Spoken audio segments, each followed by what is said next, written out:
సమస్యలు లేనటువంటి జీవితము ఎవరికీ ఉండదు. ఎందుకనగా దేవుడు నరుల విషయంలో జరుగుతున్నటువంటి దానిని, అంటే జరిగిపోయిన తర్వాత దాన్ని ఎరుగుకున్నట్లుగా సుఖదుఖాలను ఆయన జతపరిచాడనే మాట ఉంటుంది అక్కడ. అంటే సుఖదుఖాల కలయికగానే మానవ జీవితం కొనసాగుతూ ఉంటుంది. ఎప్పుడూ కూడా నీ లైఫ్లో నాకు ఏ సమస్య లేదనుకోవటానికి ఎప్పుడూ ఉండదు. ఎప్పుడూ కూడా సమస్యలు అనేవి ఖచ్చితంగా ఉంటాయి. లోక సంబంధం ఒక సామెత వాడతారు, మీకు తెలిసే లేదో. ముక్కున్నంత కాలం పరిచయం ఉంటుందంట, ప్రాణం ఉన్నంత కాలం సమస్యలు ఉంటాయంట. ఇది సహజం, దీనికి తీలేం, అవి పోవు. అదే దేవుడు అన్నాడు, సుఖ దుఃఖాలను నేను జతపరిచాను కనుక సమస్యలు అనేకమైనవి ఉన్నాయి, కానీ ఈ సమస్యలలో నీకు ఏది ముఖ్యమైన సమస్య అనిపిస్తుంది అనే దాని గురించి ఆయన ఆలోచించమంటాడు. ఏది ముఖ్యమైన సమస్య? ఉన్నటువంటి సమస్యలు 4 చెప్తా నేను. 1 అనారోగ్య సమస్య, 2 ఆహార సమస్య, 3 ఆర్థిక సమస్య, 4 పాపం అనే సమస్య. ఈ 4 ముఖ్యమైన సమస్య ఇది. నిజంగా అదే అనుకుంటారు మీరు? ముఖ్యమైన సమస్య పాపమే అనుకున్నప్పుడు మీరు చేసిన ప్రతిసారి కూడా పాపాను గురించి ఎక్కువ అడుగుతారా, ఆరోగ్యం గురించి ఎక్కువ అడుగుతారా? పాపాను గురించి ఎక్కువ అడుగుతారా, ఆహారం గురించి ఎక్కువ అడుగుతారా? పాపాను గురించి ఎక్కువ అడుగుతారా, ఆర్థిక అవసరాలు ఎక్కువ అడుగుతారా? ఏది ముఖ్యమో దాన్ని ఎక్కువ అడుగుతాం కదా. ఏది ముఖ్యమో దాన్నే ఫస్ట్ పెడతాం కదా. మరి చెప్పడానికి పాపమే ఫస్ట్ అంటున్నాం. అసలు ఆ పాపాన్ని గురించి భయమే లేని జీవితము, ఆ పాపాన్ని గురించి జ్ఞాపకం లేని ప్రార్థన వెళ్ళిపోతున్నప్పుడు అది మన ముఖ్యం ఎలా అవుద్ది? దేవుని వాక్యం ఏం చెప్తుందంటే, నీకున్న సమస్యలన్నీ నీకు కష్టమేమో, ఆ సమస్యలు నాకు ఇబ్బంది ఏం కాదు, కానీ నీవు గుర్తించవలసిన విషయం ఏంటంటే సమస్యలన్నిటికంటే కూడా ముఖ్యమైన ఒక సమస్య ఉంది. దాని గురించి ఆలోచించు, దాని నుంచి బయటకు రావడానికి ప్రయత్నించు, దానిని తప్పించుకోవడానికి ప్రయత్నం చెయ్యి. అది ముఖ్యమైన సమస్య. ప్రతి సందర్భంలో కూడా ఆ సమస్య గురించే యేసుక్రీస్తు వారు మాట్లాడతారు. అది ఎంత ముఖ్యమైన సమస్యగా మనం చూస్తామంటే, ఉదాహరణకి పౌలు గారి యొక్క జీవితంలో మనం ఒక ఎగ్జాంపుల్ జ్ఞాపకం చేసుకున్నట్లయితే, అపోస్తుల కార్యాలు మీరు చూడండి, 22వ అధ్యాయంలో 16వ వచనాన్ని మనం చదువుకుందాం. అపోస్తుల కార్యాలు 22వ అధ్యాయము 16వ వచనం. గనుక నీవు తడువు చేయుట ఎందుకో లేచి ఆయన నామమును బట్టి ప్రార్థన చేసి బాప్తిసం పొంది నీ పాపములను కడిగి వేసుకునుము. ఇక్కడ ఈ వాక్య భాగంలో ఏమాత్రము తడువు చేయుట ఎందుకంటే దాని అర్థం ఏమాత్రం ఆలస్యం చేయకుండా ఇమీడియట్లీగా, కొన్ని పరిస్థితులు అంటారు చూసారా, ఏమాత్రం ఆలస్యం చేయకుండా అర్జెంటుగా హాస్పిటల్ తీసుకెళ్ళిపోవాలంటాడు. అంటే వచ్చిన సమస్య మేజర్ సమస్య అనమాట. అప్పుడు అంటాం ఆలస్యం చేయకుండా తీసుకెళ్ళిపోవాలని. ఇక్కడ వాక్య భాగంలో పౌలు గారితో చెప్తున్న మాట ఇది. పౌలు గారు చెప్పట్లా, అపోస్తలుడైన పౌలు గారు తను క్రీస్తును అంగీకరించక మునుపు క్రైస్తవులు హింసిస్తూ దేవునికి వ్యతిరేకమైన పనులు చేస్తూ పాప మార్గములో ఉన్నాడు. అలా పాప మార్గంలో ఉన్నటువంటి పౌలు గారితో ఈ మాట్లాడిన వ్యక్తి ఎవరు? పౌలు గారికి బాప్తిసం ఇచ్చింది ఎవరు?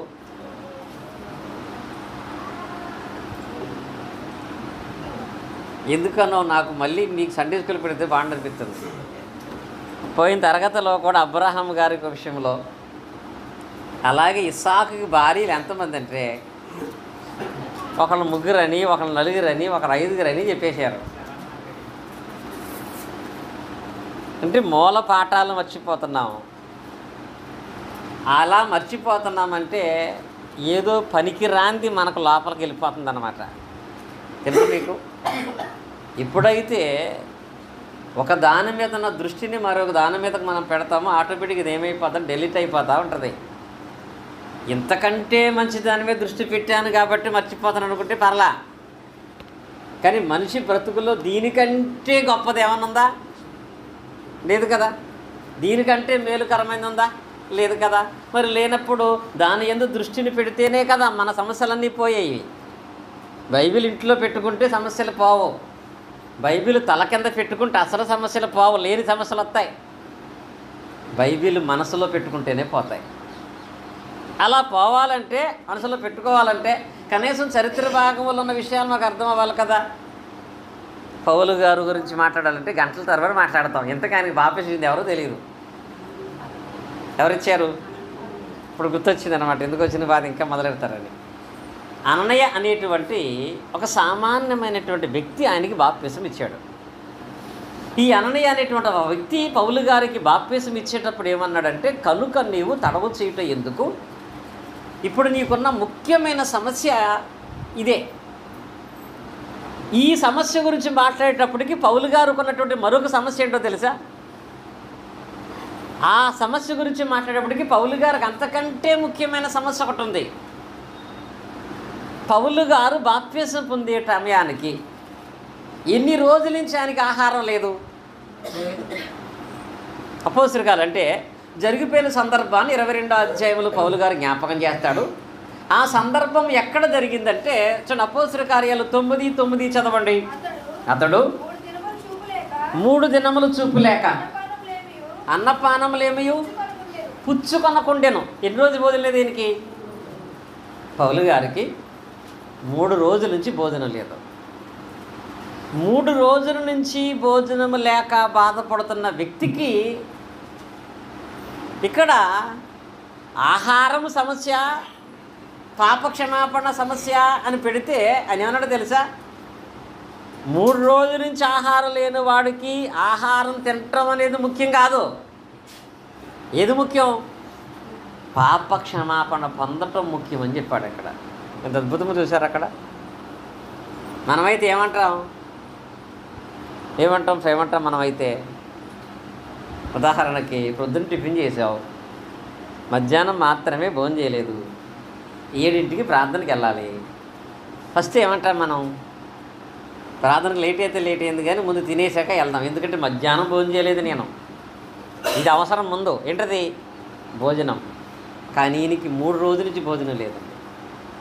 3 రోజుల నుంచి ఆహారం లేకుండా బాధపడుతున్న ఒక వ్యక్తి దగ్గరికి దైవజనుడు వెళ్ళి ఏమన్నాడంటే, ఆహారం తినిది కానీ ఆహారం కంటే ముఖ్యమైనది ఒకటి ఉంది నీలో, ముందు అది నువ్వు చేయాలి అని చెప్పి, నీవు తడవు చేయటం ఎందుకు, లేచి యేసుక్రీస్తు నామమును బట్టి బాప్తిసం పొంది నీ పాపాలు కడిగివేసుకోమని చెప్పినప్పుడు అతడు బాప్తిసం పొందిన తర్వాత ఏం చేశాడు? ఆహారం పుచ్చుకుని తృప్తి పొందాడంట. అంటే ఇక్కడ దేవుని ఉద్దేశం ఏంటి? ఆహారం ముఖ్యమైన సమస్య, పాపం ముఖ్యమైన సమస్య. అంటే ఏది ముఖ్యమైన సమస్య? పాపం అనేది ముఖ్యమైన సమస్య. దాని గురించి మనం ముందు జాగ్రత్త పడాలి. ఇంకొక సందర్భంలో యేసుక్రీస్తు గురించి జ్ఞాపకం చేసుకున్నట్లయితే యోహాను సువార్తలో 8వ అధ్యాయంలోకి మనం వెళదాం. యోహాను సువార్త 8వ అధ్యాయం 7వ వచనం చూడండి. వారు ఆయనను పట్టు వదలక ఆయన తలెత్తి చూచి, మీలో పాపము లేనివాడు మొదట ఆమె మీద రాయబడిన వారితో చెప్పాను. ఇక్కడ ఈ వాక్య భాగంలో 11 చదువుకుందాం. యేసు తల ఎత్తి చూచి, అమ్మా, వారు ఎక్కడ ఉన్నారు? ఎవరు నీకు శిక్ష విధింపలేదా అని అడిగినప్పుడు ఆమె, లేదు ప్రభువా అనెను. అందుకు యేసు, నేను నీకును శిక్షను విధింపను, నీవు వెళ్ళి ఇంకేం చేయొద్దన్నాడు? మెయిన్ అది చెప్పాడు. ఆయనకి ప్రధానంగా ఆ పని చెప్పాడు ఆయన. ఇక్కడ ఆమెకి అంతకంటే ముఖ్యమైనటువంటి ఏమై ఉంటాయి? ఏందో ఆలోచించవచ్చు ఆమె. మనమే చెప్తాం కదా, ఈ రోజుల్లో పాపం చేయనటువంటి వాడు ఎవడున్నాడు కదా. బైబిల్ చెప్తుంది కదా, అందరూ పాపం చేశారని. ఇక్కడ కూడా ఆమె వ్యభిచారం చేసిందని, ఆమెను రాళ్లతో కొట్టి చంపాలని, ఆ చేసిన పాప ప్రాంతం నుంచి యేసుక్రీస్తు దగ్గర దాకా ఆమెను వాళ్ళు లాక్కుని వచ్చారు. ఆమెను తీసుకొచ్చి అందరి ముందు నిలబెట్టి ఇలాంటి పాపం చేసిన వాళ్ళని రాళ్లతో కొట్టి చంపేయాలి కాబట్టి ఇలాంటి ఆమెను మనం చంపేద్దామన్నారు వాళ్ళు. అప్పుడు యేసుక్రీస్తు సార్ ఏమన్నారు, ఓకే చంపేద్దాము, కానీ మీలో పాపం చేయని వాడు మొదట ఆమె మీద రాయి వేయమన్నాడు. ఈ మాట అనగానే ఆమె మీద ఎప్పుడూ రాయి వేయకుండా వెళ్ళిపోయాడు. ఇప్పుడు ఈమెకి ప్రధానమైనటువంటి పని ఏంటి? ఇప్పుడు మనం ఆ సిచ్యువేషన్లో ఉంటే ఏమంటాం? నేను పాపం చేశాను, ఎంత దూరం లాక్కొచ్చారు కాబట్టి, వాళ్ళు కూడా పాపం చేశారని అర్థమైంది కాబట్టి వాళ్ళని కూడా ఇక్కడికి లాక్కి రావాలి, వాళ్ళని కూడా నిలబెట్టాలి, వాళ్ళని కూడా అవమానించాలి, వాళ్ళని కూడా ఇలాగే అడగాలి అని ఆలోచన వస్తుంది. కానీ ఇక్కడ యేసుక్రీస్తు అన్నారు, వాళ్ళు నీకేం చేశారు, తిరిగి నువ్వు వాళ్ళ గురించి ఏం చేయాలి? ఇవన్నీ ముఖ్యం కాదమ్మా. నువ్వు చేయవలసిన పని ఏంటంటే ఇక మీదట ఏం చేద్దన్నాడు, అది ముఖ్యం. ఈ మనుషులు ఎప్పుడూ అలాగే ఉంటారు. వాళ్ళ గురించి నువ్వు బాధపడి వాళ్ళ గురించి ఆలోచించి ఇంకా భ్రష్టత్వంలోకి నువ్వు వెళ్ళిపోవద్దు. అలాంటి వారి గురించి నువ్వు ఆలోచించవద్దు. కానీ నువ్వేం చేయాలంటే అలాంటి పరిస్థితుల్లో ఉన్న ఆమెతో కూడా ఆయన ఏం చెప్పాడో తెలుసా? ఇప్పుడు నీకు ఏది అవసరం అంటే పాపం చేయకుండా ఉంటాం అవసరం, ఇక నీవు పాపము చేయకము అని చెప్పి యేసుక్రీస్తు అన్నారు. అది తప్ప ఆమెతో ఇంకేం అనలేదండి. ఎందుకంటే అది ముఖ్యం. అది ఉంటే ఎలాంటి పాప బ్రతుకునైనా దేవుడు ఆశీర్వాదకరంగా మారుస్తాడు. ఏదుంటే పాపము చేయకుండా జాగ్రత్త పడే స్వభావం ఉంటే ఎలాంటి వారినైనా మారుస్తాడు కదా. మొన్న మా సంజు గారు వీడియో పెట్టాడు. అందులో ఒక యవనస్తుడు ఎంత భయంకరంగా బ్రతికాడో, అన్ని రకాల వ్యసనాలు చేశాడు, కానీ పరిశుద్ధంగా దేవుని సేవలో నిలబడేటువంటి పరిస్థితులు నేడున్నాడు. దానికల కారణం ఏంటి? ఒకటే ఫాలో అవుతే మురికి జీవితాన్ని పరిశుద్ధంగా దేవుడు మారుస్తాడు. విలువలేని జీవితాన్ని విలువైనదిగా దేవుడు మారుస్తాడు. దానికి నువ్వు చేయవలసిన ఒకే ఒక పని ఏంటంటే ముత్తూట్ ఫైనాన్స్లో పెట్టుబడి పెట్టడమో ఎల్ఐసిలో పెట్టుబడి పెట్టడం కాదండి. పాపం చేయకుండా నువ్వు కాపాడుకుంటే చాలు. అదే చెప్పాడు ఆమెతో కూడా. ఇప్పుడు నిన్ను అసహించుకున్న వాళ్ళే రేపు నిన్ను ప్రేమించాలంటే ఒకటే ఒకటి ముఖ్యం ఏంటంటే ఇక మీద నువ్వేం చేయొద్దు, పాపం చేయొద్దు. ఆహారం లేని వాడికి చెప్పాడు, నీకు ముఖ్యమైన సమస్య ముందు పాపం, తర్వాత ఆహారం. బ్రతుకుతున్న స్త్రీకి చెప్పాడు, నీకు ముఖ్యమైన సమస్య ఆర్థిక సంబంధమైన లోకసదన గౌరవం కాదు, ముందు పాపం, అది నువ్వు చేయకుండా ఉండవు. మేలు పొందిన వాళ్ళకు కూడా ఆయన అదే చెప్పాడండి. చూడండి, వాక్య భాగాలకు మనం వెళ్ళినట్లయితే యోహాను సువార్తలో 5వ అధ్యాయం మనం పరిశీలన చేసినట్లయితే ఇక్కడ అద్భుతమైన స్వస్థతా కార్యాన్ని యేసుక్రీస్తు వారు చేశారు. యోహాను సువార్త 5వ అధ్యాయము 5వ వచనం.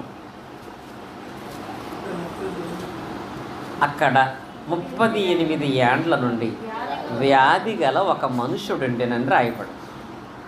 మళ్ళీ ఇక్కడ మీ ప్రశ్న, 38 సంవత్సరాల నుంచి వ్యాధి కలిగిన ఒక వ్యక్తి ఎక్కడున్నాడు?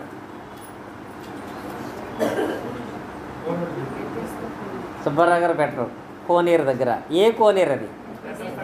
బెతెస్దా కోనేరు. ఏ పట్టణంలో ఉంది అది? యెరూషలేము పట్టణంలో. రాజారావు గారు చక్కగా చదువుతున్నారు, ఫస్ట్ నుంచి చదివేస్తారు ప్రశాంతంగా. చదవమే, కనీసం ఆ టాలెంట్ అయినా మనకు ఉండాలి కదా. ఏ ద్వారం దగ్గర? చక్కగా పాటే ఉంటుంది కదండి మనకి కదా. యెరూషలేములో గొర్రెల ద్వారం దగ్గర బెతెస్దా కోనేరు కలదు, 5 మండములు కలవు. అక్కడ 38 సంవత్సరాల నుంచి ఒక వ్యాధి గలవాడు ఉన్నాడు. 38 సంవత్సరాల నుంచి అక్కడ ఏదో మేలు జరుగుతున్న ఆశతో అక్కడే ఉన్నాడు. 38 సంవత్సరాలుగా అతనికి ఎలాంటి మేలు కలగలేదు, మేలు పొందేటువంటి అవకాశం ఆయనకి రాలేదు. అలాంటి పరిస్థితుల్లో యేసుక్రీస్తు వారు వెళ్ళి అంత సంవత్సరాల వ్యాధితో బాధపడుతున్న వ్యక్తిని యేసుక్రీస్తు వారు బాగు చేసి స్వస్థపరిచాడు. నువ్వు లేచి నీ పరిపెత్తుకు నడవమన్నాడు. ఇతని స్థితి ఏంటంటే లేచి నువ్వు పరిపెత్తుకు నడవమన్నప్పుడు అక్కడ ఆ సిచ్యువేషన్ చూస్తే ఆ మండపం దగ్గర ఒకళ్ళిద్దరు ఉండరండి. ఎంతమంది ఉంటారో తెలుసా? కొన్ని వందల మంది వ్యాధిగ్రస్తులు. మళ్ళీ ఈ వ్యాధిగ్రస్తుల కోసం ఉన్నటువంటి కుటుంబ సభ్యులు, ఎంత క్రౌడ్ ఉంటుంది అక్కడ. దీంతోపాటు యేసుక్రీస్తుని వెంబడించి వేల మంది జనం. మీకు అర్థం అవ్వాలంటే గవర్నమెంట్ హాస్పిటల్లో పేషెంట్ ఎంతమంది ఉంటారు, దాని వెనకాల నుండి ఎంతమంది ఉంటారు? పేషెంట్లు ఎక్కువ, వెనకాల ఉండేవాళ్ళు ఎక్కువ. అస్తమా తిరుగుతూ ఉంటుంది వచ్చావిడ. బాబు ఒకళ్ళు ఉండండి వెళ్ళిపోండి, ఒకళ్ళు వెళ్ళిపోండి, నా ఇలా వెళ్ళిపోమంటే అలా వచ్చేస్తారు. మళ్ళీ ప్రతిష్ట కొన్ని దగ్గర కొన్ని వందల మంది రోగులు ఉన్నారు. వాళ్ళు ప్రేమించిన వాళ్ళు ఉన్నారు, దీనికి ఎవరు లేరు. యేసుక్రీస్తుని వెంబడించి కొన్ని వేల మంది ఉన్నారు. సరే, ఆ వ్యాధి గల వాడిని చూసి అంత అడావిడిలో అంత గొడవలో అలా మాట్లాడే టైంలో ఆయన చూసి నీ పరుపొత్తుకని లేచి నడవమని చెప్పగానే వాడు లేచి నడిచాడు. కానీ ఆ మాట ఎవరో చెప్పారో వీడికి అర్థం అవ్వాలా, ఎందుకంటే ఇంతమంది ఉన్నారు కదా.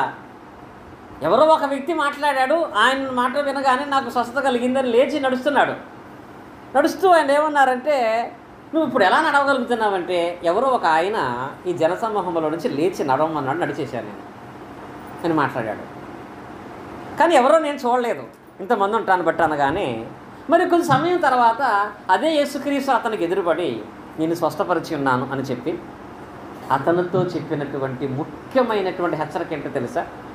11వ వచనం చూడండి, 14వ వచనం 14. అటు తర్వాత యేసు దేవాలయంలో వారిని చూచి, ఇదిగో స్వస్థత, అంటే ఇప్పుడు నేను స్వస్థపరిచాను, ఇదిగో స్వస్థతను ఉందితివి, మరి ఎక్కువగా కీడుని కలుగుకున్నట్లు ఇకను పాపము చేయకుమని చెప్పాను. చూసారు ఇక్కడ. ఇప్పుడు వీడికి ఏది అవసరం, ముఖ్యం ఏది?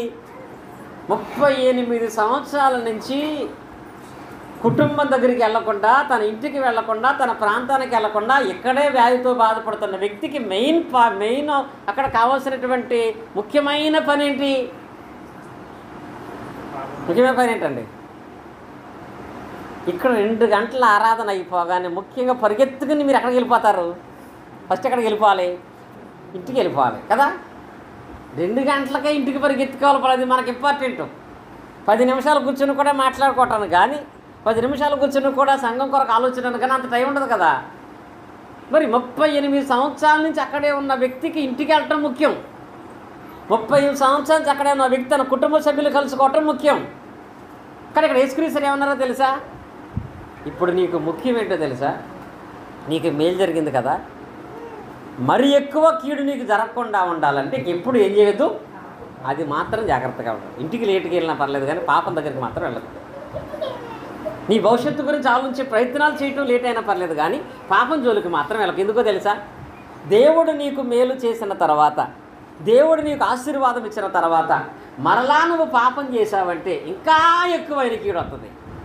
ఇప్పటికే నువ్వు మంచం మీద లేగలేకపోయావు, ప్రేమించి నేను లేపాను, మళ్ళీ నువ్వు పాపం చేస్తే లేకలేకపోవటం కాదు కదా, ఇంకా నీకు ఏమవుతుందో చెప్పలేను అని చెప్పి అక్కడ యేసుక్రీస్తు వారు కూడా ఇప్పుడు ముఖ్యమైన నీ సమస్య ఏంటంటే పాపము కనుక నువ్వు ఇంకా పాపం చేయొద్దని చెప్పాడు.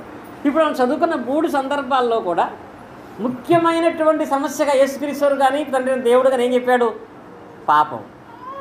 అది మాత్రము నువ్వు చాలా జాగ్రత్త, అది ముఖ్యమైన సమస్య, మిగతా సమస్యలు ఏవి కాదు అని ఇక్కడ తెలియపరిచాడు. ఎందుకు అది ముఖ్యమైన సమస్య అంటే, మన సమస్యలన్నీ తీర్చేది ఎవరు? దేవుడు. కానీ నీ సమస్యలన్నీ దేవుడు తీర్చాలంటే ఆ దేవుని దగ్గర నీ విషయంలో కలిగే సమస్య ఏంటంటే పాపమే. యోహాను సువార్త 9వ అధ్యాయం 31వ వచనం చదువుకున్నాం చూడండి. యోహాను సువార్త 9వ అధ్యాయం 31వ వచనం, 9:31. దేవుడు పాపుల మనవి ఆలకింపడు అని ఏమంటున్నాడు ఇక్కడ? నువ్వు ఏ సమస్యతో వచ్చినా పర్లేదు కానీ నేను తలుపు తీస్తా. ఏ సమస్యతో వచ్చినా పర్లా, ఎలాంటి రోగంతో వచ్చినా పర్లా, ఎలాంటి ఇబ్బందులతో వచ్చినా పర్లా, ఇంకా చెప్పాలంటే వ్యభిచారం చేసిన స్త్రీలా వచ్చినా పర్లా, నువ్వు మారుమనసు పొంది క్షమాపణ ఇచ్చేస్తావు. లేవలేని పరిస్థితుల్లో, పక్షవాయువు గలవాడు పరిస్థితుల్లో నువ్వు ఉన్నా పర్లా, నేను లేవనెత్తుకుంటా. అసలు క్రైస్తవులు హింసించిన వాడుగా నువ్వు నరహంతుడైనా పర్లా, నేను లేవనెత్తుకుంటా. ఇవేమి నాకు సమస్యలు కాదు, మారితే నిలబెట్టుకుంటా. కానీ పాపాన్ని ఎత్తి మీద పెట్టుకుని వస్తే మాత్రం నేను వినలేను. మన సమస్యలు తీసివేసే దేవునికి ఉన్న సమస్య ఏంటంటే పాపం. దేవుడు ఏం చేయడంట? పాపుల మనవి ఆలకింపుడని ఎరుగుదుము అనే మాట రాయపడదు. ఇప్పటి వరకు విన్న దాన్ని బట్టి మీ అందరు ఏమనుకుంటారంటే ఇదంతా లోకములో పాపపు జీవితాన్ని జీవించేటువంటి వాళ్ళ గురించి మాట్లాడుతున్న మాట అనుకుంటున్నాం. కానీ పాపం అనేది బాప్తిసం పొందక ముందు చేసేటువంటిది పాపమా, బాప్తిసం పొందిన తర్వాత కూడా మనిషి పాపం చేస్తాడా? చేస్తాడండి. నేను ఆల్రెడీ నా పాపాలు క్షమించబడినవి కాబట్టి నేను పరిశుద్ధుని కనుక పాపం నా మీద లేదనుకుంటాను. లేదండి. మనిషి ఎప్పుడూ కూడా పాపం చేయటానికి ఖచ్చితంగా పాపం పొంచి ఉంటుంది. దాని నుంచి మనం తప్పించుకుంటేనే మన ప్రతి సమస్యలు తీరతాయి. లేకపోతే అసలు నీకున్న పాపమే పెద్ద సమస్య అయిపోద్ది దేవుడికి. అప్పుడు దానిని దేవుడు ఎలా తప్పిస్తాడు? ఇప్పుడు పౌలు గారి దగ్గర చెప్పినట్లుగా, ఈ విచార స్త్రీ దగ్గర చెప్పినట్లుగా, ఈ 35 సంవత్సరాల వ్యాధిగ్రస్తుల దగ్గర చెప్పినట్లుగా పాపము చేయకుండా ఉండాలి అంటే అసలు మనకి పాపం అంటే ఏంటో తెలియాలి. అవునా? పాపం అంటే ఏంటో మనకు తెలియాలి. అదేంటో తెలిస్తే కదా అది మనలో ఉందో లేదో మనకు అర్థమయ్యేది. అదేంటో తెలిస్తే కదా ఒకవేళ ఉంటే దాన్ని తీసేసుకోవటానికి అవకాశం ఉండేది. పాపము అనగానే సహజంగా లోకంలో ఉన్నటువంటి వాళ్ళు కానీ, దేవుని వాక్యం తెలిసినటువంటి వాళ్ళు కానీ, ఏది పాపం అనగానే పట్ట 10 విషయాలు చెప్పేస్తారు. ఇవి పాపాలని.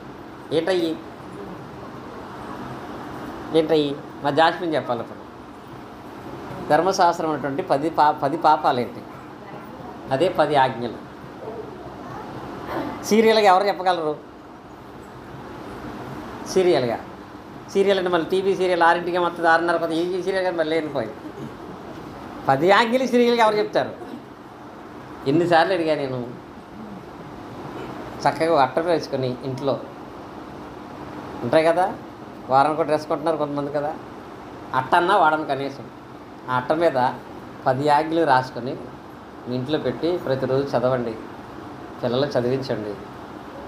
అదేంటో తెలిస్తే కదా దాని జోలికి వెళ్లకుండా ఉంటాం మనం. అది పోతే కదా మన సమస్యలు పోయేది. మొదటి ఆజ్ఞ ఏంటో తెలుసా? ఆయన తప్ప వేరొక దేవుడు ఉండకూడదు. రెండోది ఆ టోటల్గా అంత వీళ్ళంతా రాయొద్దు కానీ విగ్రహారాధన చేయకూడదు, దానంతా అర్థమే. మూడోది ఏంటో తెలుసా? ఆయన నామాన్ని పరిశుద్ధంగా ఉచ్చరింపకూడదు. 4వది విశ్రాంతిని పరిశుద్ధంగా పాటించాలి. 5వది తల్లి తండ్రి సన్మానించాలి. 6వది అర్హత చేయకూడదు. 7వది వ్యభిచరించవద్దు. 8వది దొంగిలవద్దు. 9వది అబద్ధ సాక్ష్యం పలకూడదు. 10వది నీ పొరుగు అనేది ఆశించకూడదు.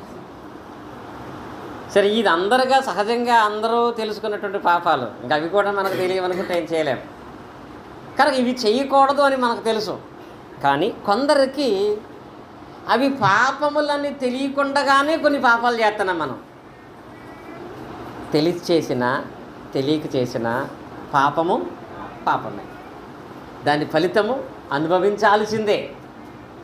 కాబట్టి దేవుడు ఏమంటాడంటే, నీవు తెలుసుకుని ఉండాలి. నేను తెలియక చేశాను అంటే దాన్ని ఒప్పుకోరండి. ఇప్పుడు ఒక చాకు పట్టుకుని మా శ్రీనాథ్ గారు మా రాజారాం గారిని పొడిచేశారనుకో, పోలీస్ స్టేషన్ తీసుకెళ్తే చాకు పొడుచుకుంటుందని నాకేం తెలుసు అంటే, సరే ఇరుపు అమ్మని చాకలెట్ కొనిస్తారా? తెలుసుకోవాలి చాకు వల్ల ప్రమాదం ఏంటి. అలాగే దేవుడు కూడా నాకు తెలియదు అది పాపం అనుకుంటే దేవుడు విడిచిపెట్టాడు. ఎందుకు తెలుసుకోలేదు నీవు? చూడగా దేవుడు దీంట్లో నువ్వు ఎందుకు చదువుకోవట్లేదు? ప్రతిదీ తెలుసుకుంటున్నప్పుడు. కానీ ఇప్పుడు ఆ 10 మాత్రమే కాకుండా అది పాపము కాదనుకుని పాపము చేసి మన సమస్యలు ఇంకా అధికం చేసుకుంటున్నటువంటివి కొన్ని ఉన్నాయి. సమయమును బట్టి వాటిని మనం నేర్చుకుంటాం. వాటిలో నేను ఇక్కడ బోర్డు మీద రాశాను. ఇది యోహాను సువార్త 3వ అధ్యాయము 4వ వచనంలో మనం చూస్తాం. యోహాను రాసిన మొదటి పత్రిక 3వ అధ్యాయం 4వ వచనంలో ఉన్న మొదటి పాపం చూడండి. పాపము చేయి ప్రతివాడును ఆజ్ఞను అతిక్రమించును, ఆజ్ఞాతిక్రమమే పాపము అనే మాట రాయబడుతుంది. అంటే దీని అర్థం ఆజ్ఞాతిక్రమమే పాపం అంటే దేవుడు చేయవద్దని చెప్పినవి కూడా మనం చేయటం ఏంటి? పాపం. ఆయన చెయ్యమని చెప్పలేదు. దేవుడు చేయొద్దని చెప్పినా నీకు మంచిదనిపించి ఎవరో నలుగురు మంచిదన్నారని చెప్పి ఒకవేళ దేవుని పేరట నువ్వు దాన్ని చేశావంటే అది దేవుని దృష్టిలో ఏమవుతుందో తెలుసా? అది పాపముగానే ఎంచబడద్ది. ఇప్పుడు ఉదాహరణకి క్రైస్తవులుగా ఉన్నటువంటి మనం జాగ్రత్త పడి నీ తోటి సహోదరుడికి కూడా చెప్పవలసిన విషయాలలో యేసు మాల అనే దాని విషయంలో దీన్ని దేవుడు ఆచరించమని చెప్పాడా? లేఖనాలు ఎక్కడా కూడా చెప్పబడలేదు. అపోస్తులు దాన్ని జరిగించలేదు, ఆదిమ సంఘం దాన్ని జరిగించలేదు. వీళ్ళెవరూ జరిగించకపోయినా మంచిది అని కనుక నువ్వు మాలేసుకుంటే బట్టలు తెల్లగా అయిపోతాయి, మనసు నల్లగా అయిపోతాయి. అవుదా? ఎందుకని? అదే పాపం, ఆజ్ఞాతిక్రమమే పాపము. రెండవది, 40 దినాలు శ్రమ దినాలుగా నువ్వు పాటించాలి. ఆ శ్రమ దినాలలో నాన్ వెజ్ తినకూడదు. ఆ శ్రమ దినాలలో ఏ పండగలు చేసుకోకూడదు. ఆ శ్రమ దినాలలో పెళ్ళిళ్ళు పెట్టుకోకూడదు అని ఆలోచించేవారుగా మీరు ఉంటే, అలా మీరు 40 దినాలు వీటిని పాటించమని దేవుడు చెప్పాడా? చెప్పలేదు. అయినా నువ్వు ఆ దినాలలో అందరూ మానేశారు కాబట్టి నేను కూడా మానేశానంటే అది నీకు పాపమే. నిజంగా చెప్పాలంటే శ్రమ దినాలలో నువ్వు ఏ కారణం చేత నువ్వు మానేసిన పర్లా, జ్వరం వచ్చి మానేసేవో మంచిదే, లేకపోతే ఆరోగ్య పరిస్థితులు బట్టి మానేసేవో మంచిదే. 40 రోజులు కాబట్టి 40 రోజులు చికెన్ తిన్నా అనుకున్నావు అనుకో, అది పాపం. కాబట్టి ఎప్పుడు తినటం మంచిది, మంచి తింటది. అంటే ఆ కారణాన్ని బట్టి నువ్వు మానేసావా, అది దేవుడు చెప్పలేదు, అది ఎలా ఎంచబడద్ది? పాపమే. తెలుసు మీకు? ఇదేంటి అని అనుకుంటున్నారు మీరు. నేను ఇష్టంగా ఉంటున్నారు అనుకుంటున్నారేమో, కానీ దేవుని ఇష్టానికి వ్యతిరేకంగా ఉంటున్నారు మీరు. అది ప్రధానముగా మనమందరం కూడా గ్రహించేటువంటి దాని ఉండాలి కదా. ఇంకొకటి, దేవుడు ఎప్పుడైనా నిన్ను ప్రేమించాలంటే, నిన్ను ఆస్వాదించాలంటే నువ్వు 1 కిలోమీటర్లు 2 కిలోమీటర్లు మోకాళ్ళ మీద నడవమని చెప్పాడా?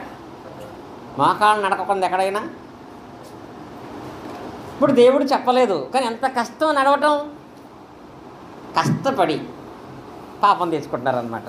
మామూలుగా లేదు పరిస్థితి. మోకాళ్ళు పోతున్నాయి, పాపాలు వచ్చేస్తున్నాయి. ఇదేంటంటే దేవుడు దాన్ని ఆజ్ఞాపించలేదు, అది పాపమే, నీకు తెలియట్లేదు. నా భక్తిని కనపరుచుకుంటున్నానంటావు, కానీ భక్తిని కనపరచడంలో కూడా దేవుడు ఆజ్ఞాపించిన ప్రకారంగానే చూపించాలి దాన్ని. దేవుడు ఆజ్ఞాపించిన ప్రకారంగా చూపించినప్పుడు మరొక ప్రమాదాన్ని మన మీద కొని తెచ్చుకుంటాం. దీని లేఖనాలు దేవుడు ఎక్కడా చెప్పలేదు కదా. మరి అప్పుడు ఇదేమవుతుంది? అజ్ఞాతమైన పాపము. ఆ పాపం చేసి ఏ సమస్య అయితే నీకు రాకూడదు అనుకుంటున్నావో ఆ సమస్య మోకాళ్ళ మీద పాకి మరీ తెచ్చుకుంటున్నావు. ఏ సమస్య అయితే రాకూడదు అనుకుంటున్నావో 40 రోజులు పాటించి నువ్వు తెచ్చుకుంటున్నావు. ఆ పాపాన్ని బట్టే కదా దేవుని విషయమందు నువ్వు పరిపూర్ణమైనటువంటి ఆశీర్వాదం కోల్పోతున్నావు. పోనీ దేవుడు ఎక్కడైనా నిన్ను ఆస్వాదించాలంటే పలానా పుణ్యక్షేత్రం నేను ప్రత్యేకపరచని వెళ్ళమని చెప్పాడా? పుణ్యక్షేత్రం ప్రత్యేకపరచమని దేవుడు ఎక్కడా చెప్పాలా? అయినా వెళితే మంచిది అనుకుంటే తీరా గుణదలేలో పైకి కిందకి దిగావు, మోకాళ్ళ ఇప్పులు తప్ప. మోకాళ్ళ ఇప్పులు మాత్రమే వస్తే పర్లా, శుభ్రంగా పెయిన్ కిల్లర్ వేసుకోవచ్చు. దాంతోపాటు పాపం కూడా వస్తుంది, పెయిన్ కిల్లర్తో పోతుంది. దాన్ని పోగొట్టుకునే విషయంలో చెప్తున్నాడు ఆయన. నీవు ఎప్పుడైనా సరే దేవుని పేరట ఏం చేస్తున్నా దానిని దేవుడు ఆజ్ఞాపించాడా? ఆజ్ఞాపించకపోతే అది పాపం. ఎవరైనా నేను దాని గురించి మాట్లాడుతున్నప్పుడు లేఖనాలు వ్రాయబడిందా, దాన్ని జరిగించకపోతే పాపం. జరిగించవలసిన విషయాల్లో కూడా బుధవారం ప్రార్థన ఉంది, గురువారం ప్రార్థన ఉంది, శుక్రవారం ప్రార్థన ఉంది, శనివారం నుండి సాయంత్రం వరకు కూడా ఎన్నో విషయాలు చెప్పుకున్నా మనం. నేనే మాట్లాడాను. మళ్ళీ ఆదివారం రెస్ట్ తీసుకుంటే బాగుంటుంది కదా. కానీ దీన్ని జరిగించమనేది ఏంటది? దేవుని ఆజ్ఞ. కాబట్టి ఆ రోజులు నువ్వు చేసినా చేయకపోయినా ఇది చేయటం ఆజ్ఞ కాబట్టి కంపల్సరీ చేస్తున్నాం మనం. కనుక ఇది మనం ఒకవేళ చేస్తుంటే ఆయన వద్దన్న దాన్ని చేసినట్టు అవుద్ది. అప్పుడు మనం పాపులం అవుతాం. అప్పుడు వ్యభిచార స్త్రీకి ఇచ్చిన హెచ్చరికే మనక, 38 సంవత్సరాల వ్యాధిగ్రస్తగా ఉన్నటువంటి చెప్పిన హెచ్చరికే మనకి కూడా. వాడిది ఇప్పడు కదా. నీవు మరీ ఎక్కువ పాపం ఏంటంటే నువ్వు మరీ ఎక్కువ శ్రమలోకి వెళ్ళకున్నట్లుగా ఈ పాపమును చేయకమని లేఖన భాగం అంది అక్కడ చెప్పబడింది. ఇది ఒకటి. అది ఒకవేళ చేసుంటే మార్చుకోవాలి. అదే ముఖ్యమైన సమస్య నీకు. ఆ సమస్య వల్ల నీ సమస్యలు తీరట్లేదని నీకు తెలియట్లేదు. ఎప్పుడూ కూడా నా సమస్యలు దేవుడు తీర్చట్లేదు అని అంటే ఆయన అంటాడు అది నాకు పెద్ద పనేం కాదు.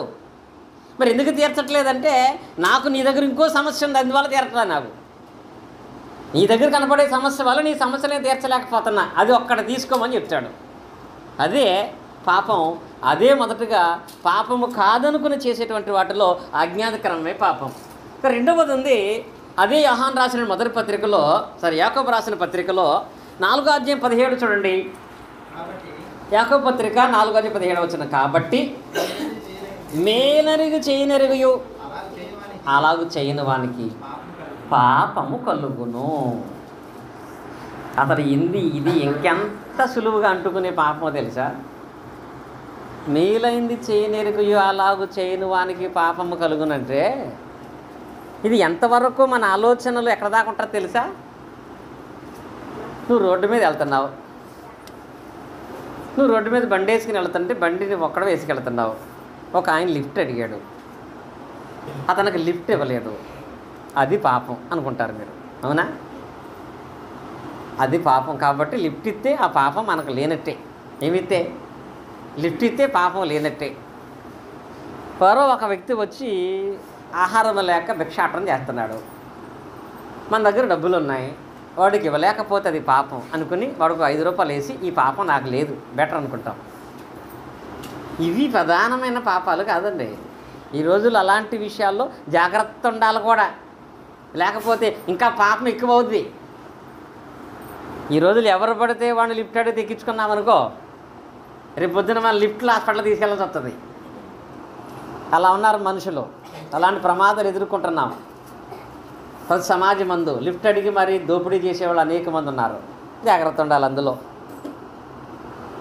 అలాగే మనం ఎవరికైనా ఆతిథ్యం ఇచ్చే విషయంలో కూడా ఎలాంటి క్రైమ్స్ మనం చూస్తున్నాం. ఒక వ్యక్తి వస్తాడు, కాలు మిగిలి కొడతాడు, అమ్మ కొంచెం మంచినీళ్ళు ఇమ్మంటాడు. డోర్ తీసి అతను అడిగిన తర్వాత నీళ్ళు తీయడానికి వెళ్తుంటే ఆమెతో పాటు లోపలికి వచ్చి డోర్ వేసేస్తాడు. కాబట్టి ఇవి చేయటంలో ఆలోచించండి. అసలేంటో తెలుసా? క్రీస్తు సంఘం అని సత్యమని మీకు తెలుసా తెలియదా? తెలుసు కదా. ఇదే సత్యమైన సంఘం అని ఎంతమంది మీరు చెప్పారు? ఎంతమంది చెప్పారు ఎప్పుడైనా చెప్పారా? అది చెప్పకపోతే పాపం తెలుసా? ఏదో ఒకట్లే ప్రార్థనకు నువ్వు వెళ్ళు, నేను వెళ్తాను, నేనే పడతాను బాధ, నీకెందుకు ఆ బాధను అనుకున్నట్టు అనుకున్నావు అనుకో, అది పాపం. సత్యం తెలిసిన తర్వాత ఆ సత్యాన్ని చెప్పకుండా నువ్వు దాచుకోవటం కూడా పాపమే. అది కదా ముఖ్యం. ఒక పాపం అన్నటువంటి వ్యక్తి దాన్ని మార్చుకోవాలనుకోవటం కూడా పాపమే. నేను మొన్న మా జ్యోతిని దింపి తిరిగి వస్తుంటే మీకు అందరికీ తెలుసు, ఇక్కడ ఇటువరకు మనకు టెంట్ లేయడానికి ఒక ఆయన వచ్చేవాడు. టెంట్ బాగా వేస్తాడు, బండిలా కొత్త ఉంటాడు కదా, కానీ ఇప్పుడు ఆన్లో ఉంటాడు మనిషి. సరే, ఆ బ్రిడ్జ్ టౌన్లో నేను ఇటు లోపలికి వస్తుంటే బండికి అడ్డబండి మరీ ఆపండి అన్నాడు. ఎక్కాడు, ఆయన అడిగి చెప్తాడు కూడా. ఎక్కిన తర్వాత మాట్లాడుతా మాస్టర్ గారు అంటాడు, మాస్టర్ గారు 12 సంవత్సరాల తర్వాత ఇప్పుడే నా భార్యతో మాట్లాడని అన్నాడు. చాలా సంతోషం అమ్మ, అంతకంటే ఆనందం ఏముంటుందంటే, కానీ రోడ్డు మీద మాట్లాడింది కానీ ఆమె నన్ను ఇంటికి రమ్మనలేదు, నన్ను ఇంటికి వెళ్తానని చెప్పలేదు. ఆమె రమ్మనలేదు, నా దగ్గర వస్తానని చెప్పలేదు, మాట్లాడింది అంతే అన్నాడు. అదేంటి కనపడిన తర్వాత ఎందుకు నీతో ఉండలేకపోతుందంటే ఏమని అన్నాడు. నేనన్నాను, మీ విషయంలో మీ భార్య మీ పిల్లలు దూరం అవటం గల కారణం మీరు సోమరి కాదు, అందరికంటే ఎక్కువ కష్టపడతారు. మీ పని ఎవడో చేయలేడు అసలు. అంత బరువు లాగుతారు, అంత బాగా టెంట్ వేస్తారు, డబ్బులు బాగా సంపాదిస్తారు. మాట్లాడటం రానివాళ్ళు కాదు, అందరినీ చాలా ప్రేమతో పలకరిస్తాడు, అందరికీ నమస్కారం చెప్తాడు. కానీ ఎందుకు నీ కుటుంబం నీకు దగ్గరగా ఉండలేదంటే, నువ్వు నా బండి ఎక్కలేదు కట్టావు కానీ నువ్వు ఇంకొకటి ఎక్కావు, అదే తప్పు. నీలో నా మందు అనే అలవాటే అందరినీ దూరం చేస్తుంది, నీ భార్యని దూరం చేస్తుంది. దాన్ని మానుకోగలిగితే నీ భార్యకి అది అందరి దగ్గరికి వస్తారని దిగన్నాడు. నిజమేనండి, నాకు అర్థమైంది, కానీ అది మానాలి, ప్రార్థన చేయండి. నా భార్యతో మాట్లాడక నాకు కూడా బాధ వేసింది.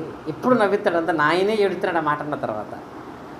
అంటే ఇప్పుడు తాగేసినోడు బండి ఎక్కితే ఏదో 4 ఆడు నాన్న నవ్వించే మాటలో, నేను వాడు నవ్వించుకునే మాటలో చెప్పుకుని దిగిపోతే ఈ సబ్జెక్ట్ నాకెందుకు, వాడి భార్య వాడి దగ్గర రాకపోతే నాకెందుకు, వాడు తాగితే నాకెందుకు అని అంటే, ఈ విషయంలో దేవుడు నాకు పాపముగా ఇస్తాడు. ఆ వ్యక్తి వచ్చిన తర్వాత అతను మాట్లాడకపోతే వేరు, మళ్ళీ మాట్లాడినోడు కదిపి మాట్లాడకూడదు. మళ్ళీ అప్పుడు ఏమంటాడో తెలుసా, నా భార్య నాకు ఎందుకు దూరం అయిపోతే నాకు అర్థం అవ్వట్లేదంటే సమాధానం చెప్పు. నువ్వు తాగుతావు కాబట్టి నువ్వు అందరు ఎవరి మీదకి రావట్లేదంటే ఏమంటే తెలుసా, నేను తాగితే నీకెందుకు అంటాడు. అడిగిన తర్వాత నువ్వు సమాధానం చెప్పకపోయినా తప్పే, సత్యం తెలిసిన తర్వాత చెప్పకపోయినా తప్పే. ఇలాంటి సిచ్యువేషన్స్ మన జీవితంలో ఎన్ని ఉంటాయి లేవా? లేదు. ప్రతి చోట నేను పర్ఫెక్ట్గా ఉన్నదన్నట్టు మాట్లాడతానని మాట్లాడుంటాయా? అలా మాట్లాడలేదంటే నువ్వు ఎందులో ఉన్నావు తెలుసా? పాపమే కదా. మేలైంది చేయనిరుగయు అలాగూ చేయని వానికి ఏం కలుగుతుంది? పాపం అనేది కలుగుతుంది. అది ఒకవేళ మనం చేసేటువంటి వాళ్ళంగా ఉంటే దాని నుంచి దూరం అయిపోవాలి మనం. ఇంకా మూడవది ఏంటంటే ఇక్కడికి మనం వచ్చినట్లయితే యోహాను సువార్త 5వ అధ్యాయం 17వ వచనం చూడండి. యోహాను సువార్త 5వ అధ్యాయం 17వ వచనం. యోహాన్ రాసిన మొదటి పత్రిక 5:17. యోహాన్ రాసిన మొదటి పత్రిక 5వ అధ్యాయం 17వ వచనం. సకల దుర్నీతియు పాపం. ఇది మామూలుగా పరిస్థితి. సకల దుర్నీతియు పాపం. ఇప్పుడు మనం టెస్ట్ చేసుకోవాలి, ఇది మనలో ఉందా లేదా? ఈ పాపం మనలో ఉందా లేదా? ఈ పాపం మనలో ఉందా లేదా తెలియాలంటే అసలు దుర్నీతి అంటే ఏంటి? దుర్నీతి అంటే సోదరులు చెప్పారు, నీతి కానిది దుర్నీతి అని. అవినీతి అంటే ఏంటి మరి? ఇప్పుడు అవినీతి అంటే ఏంటి? నీతి వేరు, అవినీతి వేరు, దుర్నీతి వేరు. నీతి అంటే న్యాయంగా నడుచుకోవటం, అవినీతి అంటే నీతి కానిది అన్యాయంగా నడుచుకోవటం. దుర్నీతి వేరు. మళ్ళీ ఇక్కడ ఆయన చెప్పేది అవినీతి కంటే ప్రమాదం దుర్నీతి. ఆ దుర్నీతి అనేటువంటిది నీకు పాపంగా ఎంచబడద్ది. దుర్నీతి అంటే ఏంటంటే రోమిలకు రాసిన పత్రిక 1వ అధ్యాయం 18వ వచనం చూడండి. రోమిలకు రాసిన పత్రిక 1వ అధ్యాయం 18వ వచనం. దుర్నీతి చేత సత్యమును అడ్డగించు. చూడండి, ఇక్కడ మనుషుల యొక్కయు సమస్త భక్తిహీనత మీదను దుర్నీతి మీదను దేవుని కోపము పరలోకము నుండి బయలుపరచబడింది. అంటే ఇక్కడ దేవుని కోపం ఎవరి మీద తెలుసా?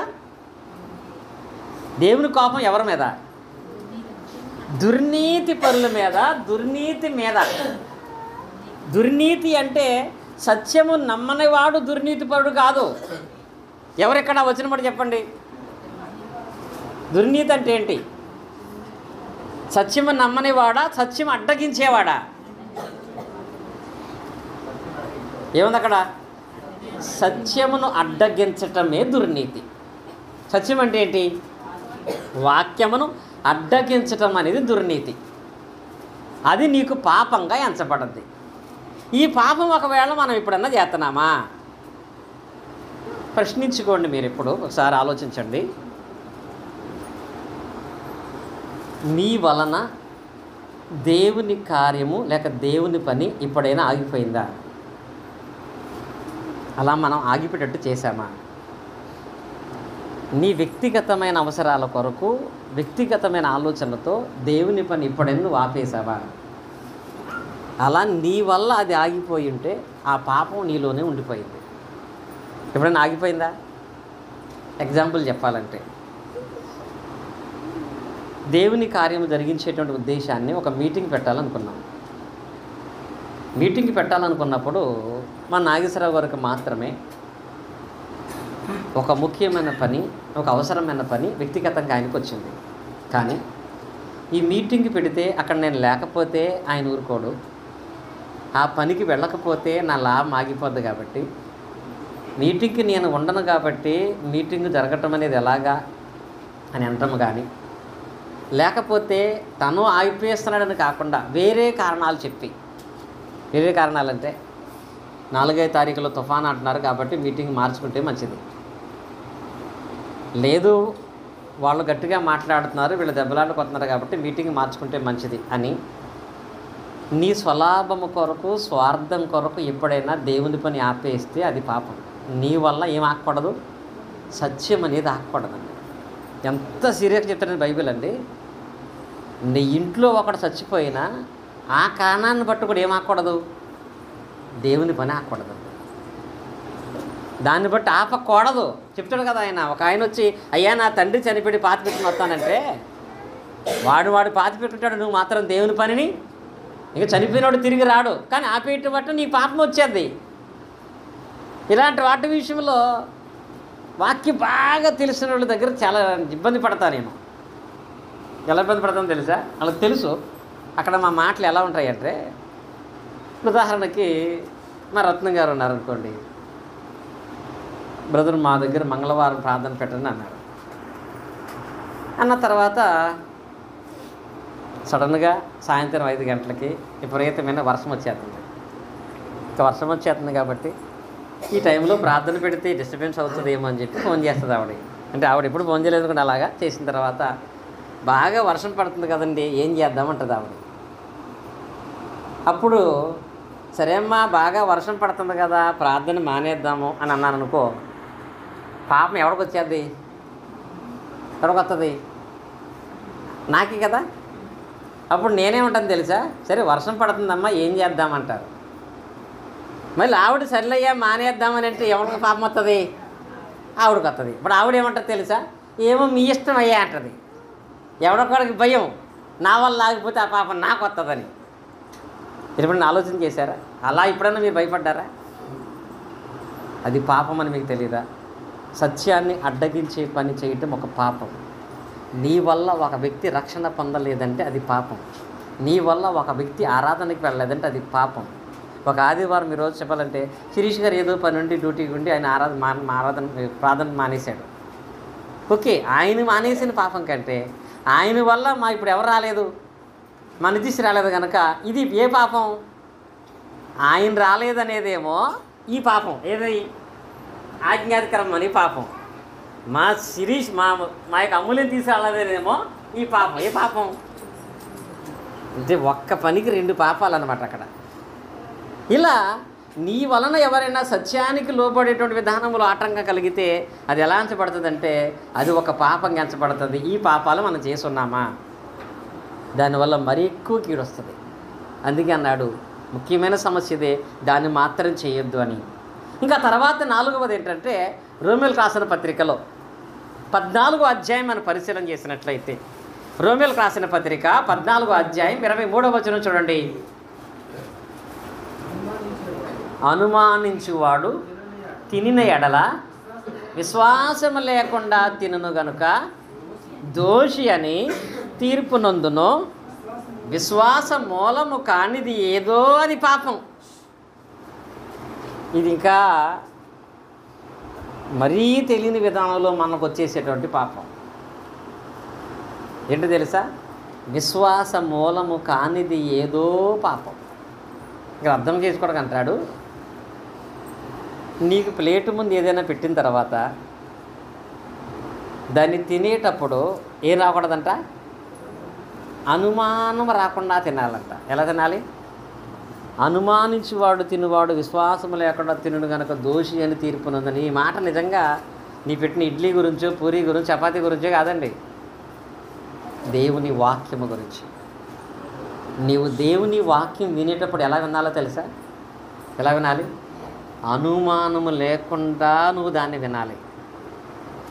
ఈయన అలాగా చెప్తాడు కానీ ఆ వాక్యం అలాగే ఉంటుంది కానీ ఇవన్నీ ఎక్కడ జరుగుతాయిలే అనుకున్నావా? అదే ఒక పాపం తెలుసా? ఇవన్నీ ఎక్కడ జరుగుతాయని అనుకున్నావంటే అదే ఒక పాపంగా ఉంటుంది. ప్రార్థన చేస్తే విశ్వాసముతోనే ప్రార్థన చేయాలి. నామకార్థంగానో పరిపూర్ణమైనటువంటి ఆలోచన లేకుండాగానో ఏదో జనరల్గా టిఫిన్ చేసినట్టుగా కాఫీ తాగినట్లుగా ఆ టైం ప్రకారం ప్రార్థన చేసి వెళ్ళిపోదామని చేసుకుంటే అది నీకు పాపం. ప్రార్థన చేయకపోతే పాపం, చేసే ప్రార్థన పూర్తి నమ్మకంతో చేయకపోయినా పాపం. అదే విశ్వాసం మూలము కానటువంటి పాపంగా ఎంచబడద్ది. ఆరాధన మానేస్తే పాపం. ఆరాధనకు వచ్చిన నీవు ఇది వాక్యానుసారమైనది, దీనివలన నేను మేలు పొందుకుంటానని నమ్మకం లేకపోతే పాపం. నమ్మకంగా ఆరాధన చేయాలి, విశ్వాసంగా ప్రార్థన చేయాలి. దేవుడు ప్రతిఫలం ఇస్తాడనే ఆలోచనతో కానుకలను ఇవ్వాలి. దేవుని పరిచర్య యావత్తు కూడా మనం మొహమాటం లేకుండా చేయాలి. అలాగూ కాక దేవుని పేరట మొహమాటంతోనో అందరూ ఏమనుకుంటారో అనో టైంపాస్ కోసం మనం వెళదామనుకునో ఈ స్థలానికి వస్తే వచ్చి నువ్వు పాపం చేసి వెళుతున్నావు. అదే విశ్వాస మూలము కానీ పాపం. దేవుని పెరట ఏం చేస్తున్నా పూర్తి నమ్మకంతో నువ్వు చేయి. ఎందుకంటే ఆయన దేవుడు, రాజు కాదు మోసం చేయడానికి, కుటుంబ సభ్యుడు కాదు అన్యాయం చేయడానికి. ఆయనే అన్నాడు కదా, రాజులు నమ్ముకుంట కంటే, అధికారులు నమ్ముకుంట కంటే, మనుషులు నమ్ముకోట కంటే యెహోవా నమ్ముకున్నవాడు ధన్యుడు కదా. మరి ఆయన అంత నమ్ముకున్నవాడుగా నువ్వు దాన్ని జరిగించేటువంటి విధానంలో నీ విశ్వాసాన్ని ఎప్పుడైతే కనపరచగలుగుతావో ఆ విశ్వాసమునందు గొప్ప దీవెనను మనం పొందగలుగుతాము. ఇది 4వ పాపము. అది ఇంకా మనం చేస్తున్నామేమో, దాన్ని మార్చుకోవాలనేది ప్రధానమైనది. ఇంకొకటి ఉంది, ఇది చాలా ప్రాముఖ్యమైనది. ఇదేంటో తెలుసా? ఇప్పుడు ఇక్కడికి వచ్చాం మనం. ఈ మాట ఎవరు చదివారు? విజయ్ కుమార్ గారు. ఆయన మూలవాక్యంగా చెప్పిన దాన్ని ఇప్పుడు మనం వచ్చాం. అక్కడ ఒక పాపం ఉంది. ఏం పాపం అది? కీర్తనల గ్రంథము 19వ అధ్యాయము 13వ వచనమున పాపం ఏంటి? ఇక్కడ ఆయన ప్రార్థన చేస్తున్నాడు. ఏమని? దురభిమాన పాపములో పడకుండానట్లుగా నన్ను ఆపుము. ఇవన్నీ కంట్రోల్ చేయగలుగుతాను కానీ అది కంట్రోల్ చేయలేనేమో, దయచేసి అది నువ్వు కూడా సహాయం చేయమడు. ఏం చేయకుండా? ఆ పాపం చేయకుండా అయ్యా నువ్వే నన్ను కంట్రోల్ చేయాలంటే ఇది ఇంకా వాటన్నిటికంటే కూడా సులువుగా మనిషిని పాడు చేద్దనమాట. ఏంటది? దురాభిమాన పాపం అనేటువంటిది ఈ 4 కూడా సులువుగా మోసం చేసి పడగొట్టేసేటువంటిది. దురభిమాన పాపం అంటే ఏంటి? దురభిమాన పాపం అంటే ఏంటి? అభిమానం అంటే ఏంటి? అభిమానులు లేరు అసలు? లేరా? మా శ్రీనాథ్ ఉంటాడు, క్రికెటర్లో ఒక అభిమాని. క్రికెట్ అంటే బాగా ఇష్టం పాపం. మ్యాక్సిమం ఖాళీ టైంలో కనుక డిస్టర్బెన్స్ అయితే అదే చూస్తూ ఉంటాడు, క్రికెట్. ఇలా ప్రతి రంగంలో మనకు అభిమానులు ఉంటారు కదా. అభిమానం అంటే ఏంటి? అభిమానిస్తే ఆ మనిషిని ఏం చేస్తాం? మనం ప్రేమిస్తాం. అభిమానించిన వ్యక్తిని ప్రేమిస్తాం. మనం ఎవరిని అభిమానిస్తామో తిరిగి వాళ్ళ ద్వారా మనం ఏం పొందుకుంటాం? ప్రేమను పొందుకుంటాం. అది అభిమానం అయితే, దురాభిమానం అంటే ఏంటంటే దురాభిమానము చేత ఎదుటి వ్యక్తిని నాశనం చేస్తాం. దురాభిమానం చేత నాశనాన్ని మనం కొని తెచ్చుకుంటాం. ఈ ఒక్క విషయాన్ని నేను మీకు జ్ఞాపకం చేసే విషయంలో ఒక 5 నిమిషాల్లో ముగిస్తేస్తాను నేను. ఇది చాలా ప్రధానమైనది. అంటే మనం మనుషులని అభిమానించవచ్చు, అభిమానించకూడదా? అభిమానించకూడదా? ఇప్పుడు తల్లిదండ్రులను అభిమానించకూడదా?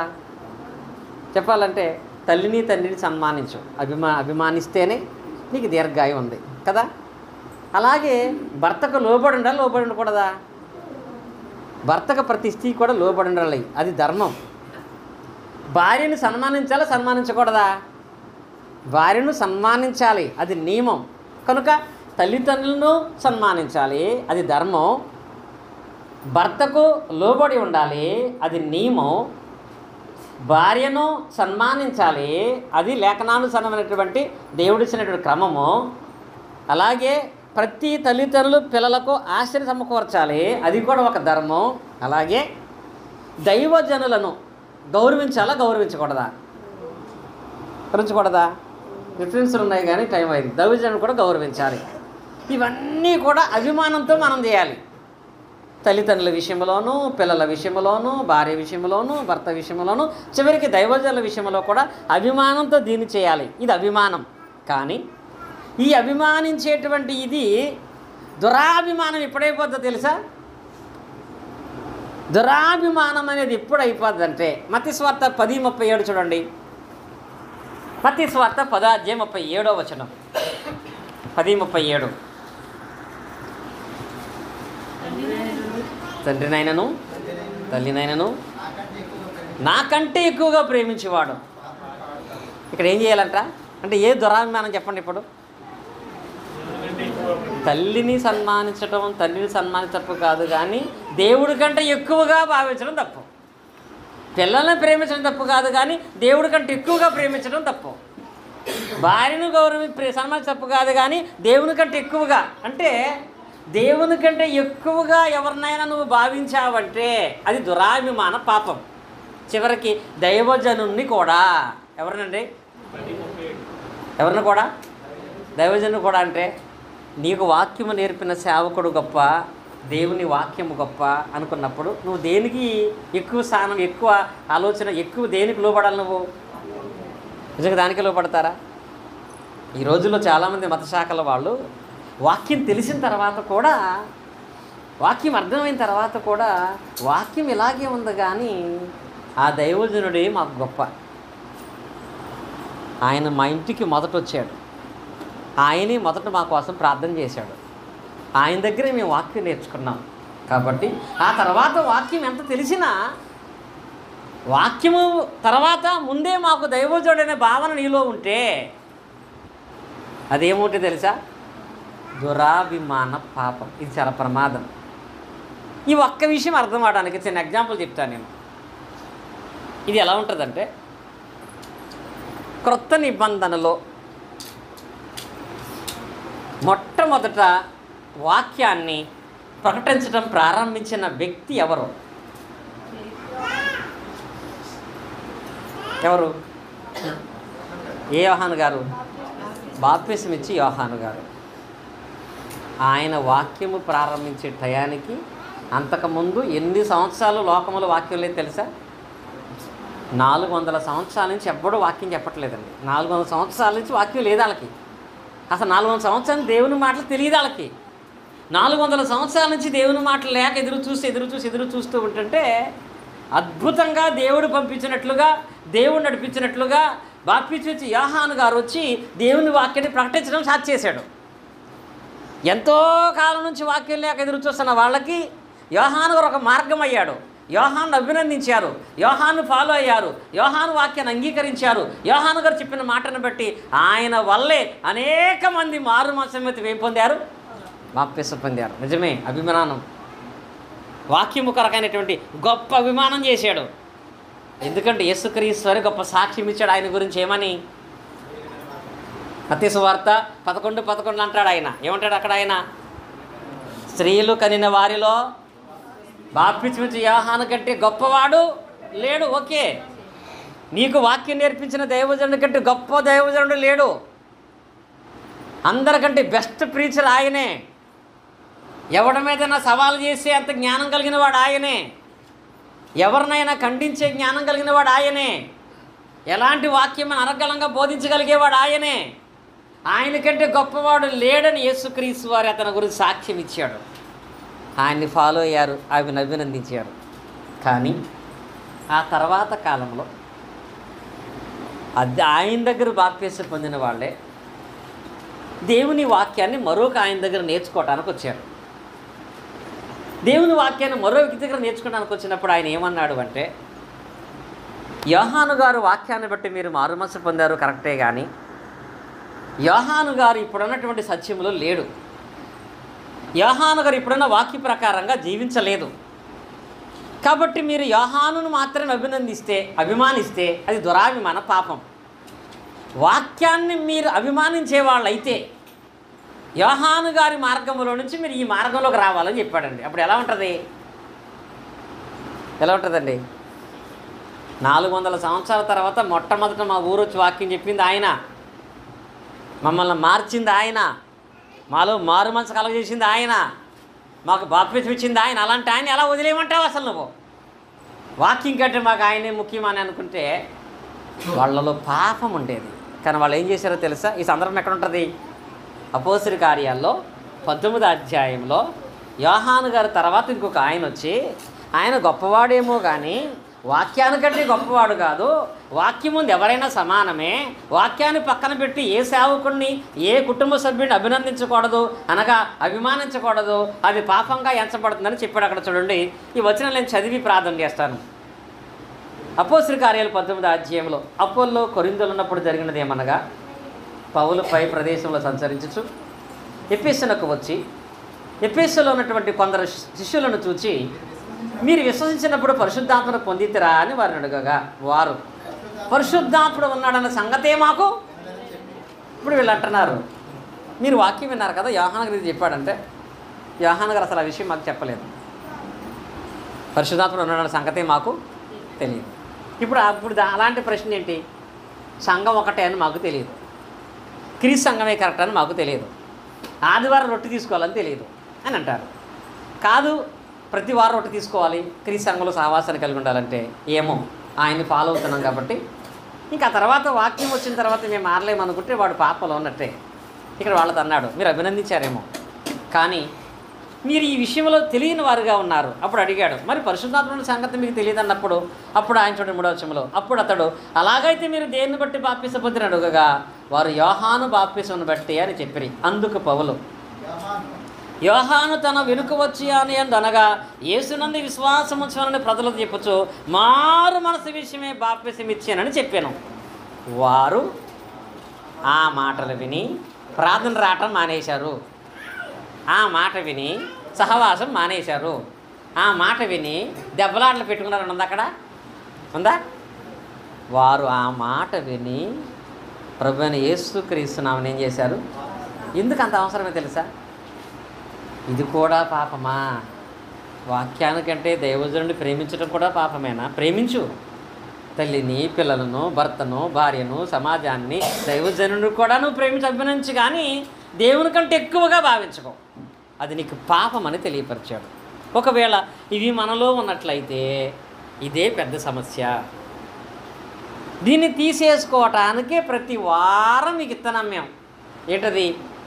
రొట్టె ద్రాక్ష. ప్రతి వారం బాప్తిసం ఇవ్వట్లేదు అనుకోండి, అది లేదు. ప్రతి వారం తీసుకునే దానికే ఏంటది? అది నీలో ఉంటే క్షమాపణ చెప్పుకొని, అయ్యా నేను దాన్ని ఇంకా ఉంచుకున్నాను తెలియదు నాకు అని దాన్ని నువ్వు తీసి పారేసుకున్నట్లయితే నీ ప్రతి సమస్య దేవుడు తీరుస్తాడు. కనుక ముఖ్యమైన సమస్య ఇది. దాన్ని బాప్తిసం పొందినటువంటి వాళ్ళు బాప్తిసం ద్వారా తీసేసుకోవాలి.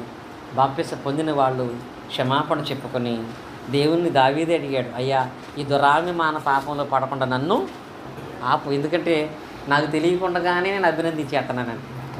కనుక వాక్యాన్ని అంగీకరిద్దాం. మన ప్రతి అవసరాన్ని దేవుడు తీరుస్తాడు.